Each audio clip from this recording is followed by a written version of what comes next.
Hello friends, welcome to my channel. ಹಬ್ಬಗಳಲ್ಲೆಲ್ಲ ನೀವು common ಆಗಿ ಕಾಯಿ ಹೋಳಿಗೆ ಮತ್ತು ಬೇಳೆ ಹೋಳಿಗೆಗಳನ್ನು ಟ್ರೈ ಮಾಡಿರ್ತೀರ. ಬಟ್ ಇವತ್ತು ಸ್ಪೆಷಲ್ಲಾಗಿ ಹಲಸಿನ ಹಣ್ಣಿಂದ ಹೋಳಿಗೆನ ಹೇಗೆ ಮಾಡ್ಕೊಳ್ಳೋದು ಅಂತ ನೋಡೋಣ. ಈಗಾಗಲೇ ನಾನು ಮಾವಿನ ಹಣ್ಣಿನ ಹೋಳಿಗೆ, ಕ್ಯಾರೆಟ್ ಹೋಳಿಗೆ ಮತ್ತು ಖರ್ಜೂರದ ಹೋಳಿಗೆನೂ ಕೂಡ ಅಪ್ಲೋಡ್ ಮಾಡಿದ್ದೀನಿ. ನೀವು ಡಿಸ್ಕ್ರಿಪ್ಷನ್ ಬಾಕ್ಸಲ್ಲಿ ಒಂದ್ಸರಿ ಚೆಕ್ ಮಾಡ್ಕೊಳ್ಬೋದು. ಇವತ್ತು ಹಲಸಿನ ಹಣ್ಣಿನ ಹೋಳಿಗೆನ ಯಾವ ರೀತಿ ಮಾಡೋದು ಅಂತ ನೋಡೋಣ. ಮೊದಲು ಇದಕ್ಕೆ ನಾವು ಒಂದು ಡೋನ ರೆಡಿ ಮಾಡ್ಕೊಳ್ಬೇಕು. ನಾನು ಅದಕ್ಕೋಸ್ಕರ ಚಿರೋಟಿ ರವೆ, ಮೈದಾ ಹಿಟ್ಟು ಮತ್ತು ಅರಿಶಿನದ ಪುಡಿ ಮತ್ತು ಸ್ವಲ್ಪ ಉಪ್ಪನ್ನು ಕೂಡ ರೆಡಿ ಮಾಡಿಟ್ಕೊಂಡಿದ್ದೀನಿ. ಕಾಮನ್ ಆಗಿ ಎಲ್ಲ ಹೋಳಿಗೆಗೂ ಯಾವ ರೀತಿ ಡೋನ ರೆಡಿ ಮಾಡ್ಕೊಳ್ತೀವೋ ಅದೇ ರೀತಿ ಡೋನೇ ರೆಡಿ ಮಾಡ್ಕೊಳ್ಬೇಕಾಗತ್ತೆ. ಈಗ ಒಂದು ಮಿಕ್ಸಿಂಗ್ ಬೌಲ್ ತೊಗೊಳ್ಳೋಣ. ಅದಕ್ಕೆ 1 ಕಪ್ ಆಗುವಷ್ಟು ಚಿರೋಟಿ ರವೆನ ಆ್ಯಡ್ ಮಾಡ್ತಾಯಿದ್ದೀನಿ ಮತ್ತು 2 ಕಪ್ ಆಗುವಷ್ಟು, ಅದೇ ಕಪ್ ಅಳತೆಯಲ್ಲಿ 2 ಕಪ್ ಆಗುವಷ್ಟು ಮೈದಾ ಹಿಟ್ಟನ್ನು ಕೂಡ ಆ್ಯಡ್ ಮಾಡ್ತಾಯಿದ್ದೀನಿ. ನೀವು ಬರೀ ಮೈದಾದಲ್ಲೇ ಡೋನ ರೆಡಿ ಮಾಡ್ಕೊಳ್ಬೋದು ಅಥವಾ ಬರೀ ಚಿರೋಟಿ ರವೆನ ಯೂಸ್ ಮಾಡ್ಬೋದು ಅಥವಾ 2 ಮಿಕ್ಸ್ ಮಾಡಿ ಕೂಡ ಯೂಸ್ ಮಾಡ್ಬೋದು. ಅದು ಕೂಡ ತುಂಬಾ ಚೆನ್ನಾಗಿ ಬರುತ್ತೆ. ಈಗ ಒಂದು ಚಿಟಿಕೆ ಉಪ್ಪನ್ನು ಹಾಕಿಬಿಟ್ಟು 1 ಸ್ಪೂನ್ ಆಗುವಷ್ಟು ಅರಿಶಿನದ ಪುಡಿನ ಹಾಕ್ಕೊಳ್ತಾ ಇದ್ದೀನಿ. ಅರಿಶಿನದ ಪುಡಿ ಬಂದುಬಿಟ್ಟು ಆಪ್ಷನಲ್ಲು, ಬೇಡ ಅಂತ ಹೇಳಿದ್ರೆ ಸ್ಕಿಪ್ ಮಾಡ್ಬೋದು. ಈಗ ನೀರು ಹಾಕಿಬಿಟ್ಟು ಸಾಫ್ಟಾಗಿ ಒಂದು ಡೋನ ಈ ರೀತಿ ರೆಡಿ ಮಾಡ್ಕೊಳ್ಬೇಕು. ಈಗ ಡೋನ ಆಯಿಲಿಂದ ಗ್ರೀಸ್ ಮಾಡಿಬಿಟ್ಟು 2 to 3 hours ನೆನೆಯೋದಕ್ಕೆ ಬಿಡಬೇಕು. ಆವಾಗ ಹಿಟ್ಟೆಲ್ಲ ಚೆನ್ನಾಗಿ ರೆಡಿ ಆಗುತ್ತೆ. ಹೂರ್ಣಕ್ಕೆ 1 ದೊಡ್ಡ ಬೌಲ್ ಆಗೋಷ್ಟು ಹಲಸಿನ ಹಣ್ಣು ತೊಗೊಂಡಿದ್ದೀನಿ. ಒಂದು ಸ್ಮಾಲ್ ಬೌಲಲ್ಲಿ ಬೆಲ್ಲ, ಮತ್ತು ಅದೇ ಕಪ್ ಅಳತೆನಲ್ಲಿ ತೆಂಗಿನಕಾಯಿ ಮತ್ತು 1 ಕಪ್ ಅಷ್ಟು ಚಿರೋಟಿ ರವೆ ನೋಡಿಬಿಟ್ಟು ಕನ್ಸಿಸ್ಟೆನ್ಸಿನ ಆ್ಯಡ್ ಮಾಡ್ಕೊಳ್ಬೇಕಾಗತ್ತೆ. ಮತ್ತು ಏಲಕ್ಕಿ ಪುಡಿನ ಕೂಡ ನಾನು ಇಲ್ಲಿ ರೆಡಿ ಮಾಡ್ಕೊಂಡಿದ್ದೀನಿ. ನೀವು ಕ್ವಾಂಟಿಟಿನ ಜಾಸ್ತಿ ಬೇಕು ಅಂತ ಹೇಳಿದ್ರು ಕೂಡ ಮಾಡ್ಕೊಳ್ಬೋದು. ನಾನಿಲ್ಲಿ ಕಾಯಿನ ಕಟ್ ಮಾಡ್ಕೊಂಡಿರುವಂಥ ತೆಂಗಿನಕಾಯಿನ ಚೆನ್ನಾಗಿ ಬ್ಲೆಂಡ್ ಮಾಡ್ಕೊಂಡಿದ್ದೀನಿ. ಇವಾಗ ಹಲಸಿನ ಹಣ್ಣನ್ನು ಕೂಡ ಚೆನ್ನಾಗಿ ಬ್ಲೆಂಡ್ ಮಾಡ್ಕೊಳ್ಬೇಕು. ನೋಡಿ, ನಾನು ರೆಡಿ ಮಾಡ್ಕೊಂಡಿರುವಂಥ ಹಲಸಿನ ಹಣ್ಣನ್ನು ಕೂಡ ಮಿಕ್ಸಿ ಜಾರ್ನಲ್ಲಿ ಹಾಕಿಬಿಟ್ಟು ಚೆನ್ನಾಗಿ ಬ್ಲೆಂಡ್ ಮಾಡ್ಕೊಂಡಿದ್ದೀನಿ. ಈಗ ಒಂದು ಪ್ಯಾನ್ನ ಸ್ಟವ್ ಮೇಲೆ ಇಟ್ಬಿಟ್ಟು ಅದಕ್ಕೆ 2 to 3 ಸ್ಪೂನ್ ಆಗುವಷ್ಟು ತುಪ್ಪನ ಹಾಕೋಣ. ಪ್ಯಾನ್ ಎಲ್ಲ ಸ್ವಲ್ಪ ಬಿಸಿಯಾದ ನಂತರ ನೋಡಿ, ತುಪ್ಪ ಕೂಡ ಮೆಲ್ಟ್ ಆಗಿದೆ. ಈಗ ಬ್ಲೆಂಡ್ ಮಾಡ್ಕೊಂಡಿರುವಂಥ ತೆಂಗಿನಕಾಯಿನ ಆ್ಯಡ್ ಮಾಡಿಬಿಟ್ಟು ಈಗ ಒಂದು 30 ಸೆಕೆಂಡ್ವರೆಗೂ ಚೆನ್ನಾಗಿ ರೋಸ್ಟ್ ಮಾಡ್ಕೊಳ್ಬೇಕು. ಇವಾಗ ತೆಂಗಿನಕಾಯಿ ಎಲ್ಲ ಚೆನ್ನಾಗಿ ರೋಸ್ಟ್ ಆಗಿದೆ, ರಾ ಸ್ಮೆಲ್ ಕೂಡ ಹೋಗಿರುತ್ತೆ. ಈಗ ಬ್ಲೆಂಡ್ ಮಾಡ್ಕೊಂಡಿರುವಂಥ ಹಲಸಿನ ಹಣ್ಣಿನ ಪ್ಯೂರಿನ ಕೂಡ ಆ್ಯಡ್ ಮಾಡಿಬಿಟ್ಟು ಚೆನ್ನಾಗಿ ಮಿಕ್ಸ್ ಮಾಡಿ 1 ಮಿನಿಟ್ವರೆಗೂ ಕುಕ್ ಮಾಡ್ಕೊಳ್ಳಿ. ಆವಾಗ ಹಣ್ಣಿನ ರಾ ಸ್ಮೆಲ್ ಎಲ್ಲ ಸ್ವಲ್ಪ ಹೋಗಿರುತ್ತೆ. ಇವಾಗ ಹಲಸಿನ ಹಣ್ಣೆಲ್ಲ ಚೆನ್ನಾಗಿ ಕುಕ್ ಆಗಿದೆ. ಈಗ ಬೆಲ್ಲನ ಆ್ಯಡ್ ಮಾಡಬೇಕು. ನಾನಿಲ್ಲಿ ಜೋನಿ ಬೆಲ್ಲ ಅಥವಾ ಆರ್ಗ್ಯಾನಿಕ್ ಬೆಲ್ಲ ಬರುತ್ತಲ್ಲ, ಅದನ್ನು ಆ್ಯಡ್ ಮಾಡ್ಕೊಳ್ತಾ ಇದ್ದೀನಿ. ಅದಿಲ್ಲ ಅಂತ ಹೇಳಿದ್ರೆ ಉಂಡೆ ಬೆಲ್ಲನೇ 1 ಕಪ್ ಬದಲು 2 ಕಪ್ ಆ್ಯಡ್ ಮಾಡ್ಕೊಳ್ಳಿ. ಯಾಕಂದರೆ ಉಂಡೆ ಬೆಲ್ಲದಲ್ಲಿ ಸ್ವಲ್ಪ ಸ್ವೀಟ್ನೆಸ್ ಕಮ್ಮಿ ಇರುತ್ತೆ. ಹಾಗಾಗಿ 2 ಬೌಲ್ ಅಷ್ಟನ್ನ ಆ್ಯಡ್ ಮಾಡಿಕೊಂಡ್ರೆ ಒಳ್ಳೆಯದು. ನೋಡಿ, ಈಗ ಬೆಲ್ಲನೂ ಕೂಡ ಚೆನ್ನಾಗಿ ಮೆಲ್ಟ್ ಆಗ್ತಾ ಇದೆ. ಚೆನ್ನಾಗಿ ಕುಕ್ ಮಾಡ್ಕೊಳ್ಬೇಕು. ಮಾವಿನ ಹಣ್ಣಿನ ಹೋಳಿಗೆ, ಕಾಯಿ ಹೋಳಿಗೆಗೆಲ್ಲ ತುಂಬ ಹೊತ್ತು ಕುಕ್ ಮಾಡೋದು ಬೇಡ. ಈ ಹಲಸಿನ ಹಣ್ಣಿನ ಹೋಳಿಗೆ ಆಗಿರೋದ್ರಿಂದ ಒಂದು 7 to 8 ಮಿನಿಟ್ಸ್ ಹೂರ್ಣನ ಚೆನ್ನಾಗಿ ಕುಕ್ ಮಾಡ್ಕೊಳ್ತಾ ಹೋಗಬೇಕು.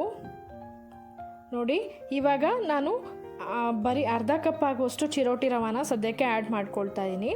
ನೀವು ಕನ್ಸಿಸ್ಟೆನ್ಸಿನ ನೋಡಿಬಿಟ್ಟು ಮತ್ತೆ ಬೇಕು ಅಂತ ಹೇಳಿದ್ರೆ ರವೆನ ಆ್ಯಡ್ ಮಾಡ್ಕೊಳ್ಬೋದು. ರವೆ ಎಲ್ಲ ಚೆನ್ನಾಗಿ ಮಿಕ್ಸ್ ಆಗಬೇಕು. ಅಲ್ಲಿವರೆಗೂ ಚೆನ್ನಾಗಿ ಮಿಕ್ಸ್ ಮಾಡ್ಕೊಳ್ಳಿ. ನೋಡಿ, ರವೆ ಎಲ್ಲ ಮಿಕ್ಸ್ ಆದಮೇಲೆ ಈ ಕನ್ಸಿಸ್ಟೆನ್ಸಿ ಬಂದುಬಿಟ್ಟು ಥಿಕ್ ಆಗಬೇಕು. ಆ ಥರ ಏನಾದ್ರು ಆಗಿಲ್ಲ ಅಂತ ಹೇಳಿದ್ರೆ ಮತ್ತೆ ಒಂದು ಸ್ವಲ್ಪ ನೀವು ಚಿರೋಟಿ ರವೆನ ಆ್ಯಡ್ ಮಾಡಿಬಿಟ್ಟು ಕುಕ್ ಮಾಡ್ಬೋದು.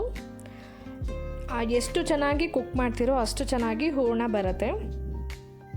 ನೋಡಿ, ಮಿನಿಮಮ್ ಒಂದು 7 to 8 ಮಿನಿಟ್ಸ್ ಅಂತೂ ಕುಕ್ ಮಾಡಲೇಬೇಕು. ಆವಾಗ ಒಂದು ಕನ್ಸಿಸ್ಟೆನ್ಸಿ ಥಿಕ್ ಆಗ್ತಾ ಹೋಗುತ್ತೆ.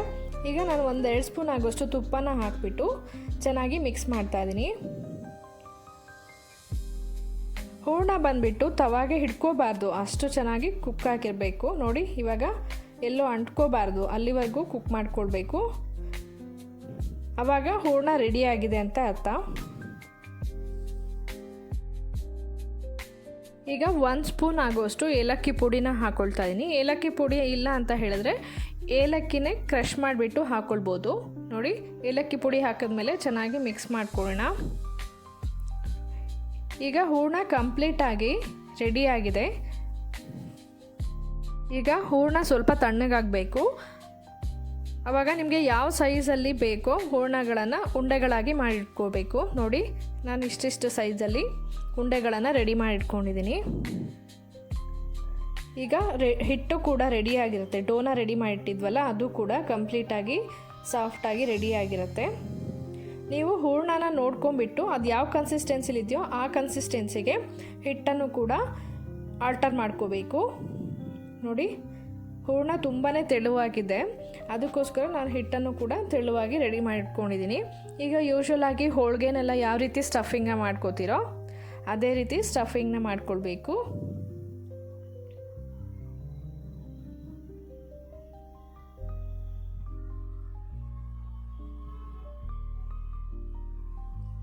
ಒಂದೊಂದಾಗಿ ಸ್ಟಫಿಂಗ್ನ ಮಾಡ್ಕೊಳ್ತಾ ಪ್ರೆಸ್ ಮಾಡ್ಕೊಳ್ತಾ ಹೋಗಿ, ಇಲ್ಲ ಅಂತ ಹೇಳಿದ್ರೆ ತುಂಬ ಮೆತ್ತಗಾಗ್ಬಿಡುತ್ತೆ. ನೋಡಿ, ಈಗ ಸ್ಟಫಿಂಗ್ ರೆಡಿ ಆಗಿದೆ. ಈಗ ಹೋಳಿಗೆನ ಪ್ರೆಸ್ ಮಾಡ್ಕೊಳ್ಬೇಕು. ಎಣ್ಣೆನ ಹಾಕಿಬಿಟ್ಟು ಚೆನ್ನಾಗಿ ಕೈಯಲ್ಲೇ ಪ್ರೆಸ್ ಮಾಡ್ಕೊಳ್ಬೋದು, ಅಥವಾ ಲಟ್ಟಣಿಗೆನೂ ಕೂಡ ಯೂಸ್ ಮಾಡಿ ಪ್ರೆಸ್ ಮಾಡ್ಕೊಳ್ಬೋದು.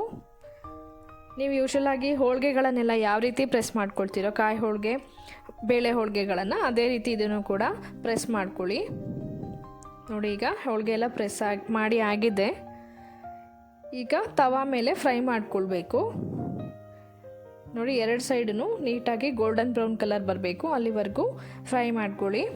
ನೋಡಿ, ಈಗ ಹಲಸಿನ ಹಣ್ಣಿನ ಹೋಳಿಗೆ ಕಂಪ್ಲೀಟಾಗಿ ರೆಡಿಯಾಗಿದೆ. ತುಂಬಾ ಟೇಸ್ಟಿಯಾಗಿರುತ್ತೆ ಫ್ರೆಂಡ್ಸ್. ತುಪ್ಪದ ಜೊತೆನೂ ತಿನ್ಬೋದು, ಅಥವಾ ಹಾಲು ಕೂಡ ಹಾಕ್ಕೊಂಡು ತಿನ್ಬೋದು. ಹಲಸಿನ ಹಣ್ಣಲ್ಲಿ ವಿಟಮಿನ್ ಸಿ, ಫೈಬರ್, ಪೊಟ್ಯಾಷಿಯಮ್, ಆ್ಯಂಟಿ ಆಕ್ಸಿಡೆಂಟ್ಸ್ ಎಲ್ಲ ತುಂಬಾ ರಿಚ್ ಆಗಿರುತ್ತೆ. ಮತ್ತು ಇದು ಕೊಲೆಸ್ಟ್ರಾಲ್ ಫ್ರೀ ಅಂತ ಕೂಡ ಹೇಳ್ಬೋದು.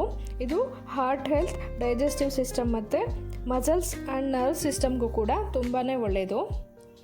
ಬಿಸಿ ಇರುವಾಗಲೇ ಹೋಳಿಗೆನೇ ತುಪ್ಪದ ಜೊತೆ ಸರ್ವ್ ಮಾಡ್ತಾಯಿದ್ದೀನಿ. ನೀವು ಕೂಡ ಇದೇ ಮೆಥಡ್ನಲ್ಲಿ ಒಂದ್ಸರಿ ಟ್ರೈ ಮಾಡಿ. ರೆಸಿಪಿ ಹೇಗೆ ಬಂತು ಅಂತ ಕಮೆಂಟ್ ಬಾಕ್ಸಲ್ಲಿ ಕಮೆಂಟ್ ಮಾಡಿ ತಿಳಿಸಿ. ರೆಸಿಪಿ ಇಷ್ಟ ಆದರೆ ಲೈಕ್ ಮತ್ತು ಶೇರ್ ಕೂಡ ಮಾಡಿ. ಯಾರ್ಯಾರೆಲ್ಲ ಇನ್ನೂ ಸಬ್ಸ್ಕ್ರೈಬ್ ಆಗದೆ ನೋಡ್ತಾ ಇದ್ದೀರೋ ದಯವಿಟ್ಟು ಸಬ್ಸ್ಕ್ರೈಬ್ ಮಾಡ್ಕೊಂಡು ನೋಡಿ. Thank you for watching.